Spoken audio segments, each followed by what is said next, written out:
Mag-usap tayo! Huwag kang lalapit! Tatalon ako pag lalapit kayo! I know you're used to hurting others, but even the ones you love, you wanna hurt? Pinatay siya, Jay. Pinatay siya. Lahat kayo gusto nyo iligtas si Grace. Pero yung kapatid ko, ha? Wala man lang nagligtas sa kanya. Talagang pumunta ka pa talaga dito, ha? Kausapin mo ako. Okay, sige, galit ka na kay Aris. Pero bakit kailangan mo ako idamay sa galit na yan? Pwede ba tigilan mo na yung pangayalam sa ibang tao? Kipper!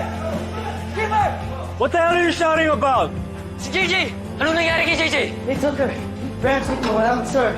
Jay! Jay! Hi, boys! Ano? Na-miss niyo ba ako? Asan si JJ? Tumawag si Ram kay Kiko. Sigurado akong nadamay na naman siya sa mga atraso nyo. I'm gonna fuck them up if they touch her, I swear. Wait, let me ask you first. Do you like JJ? I think I'm falling for her.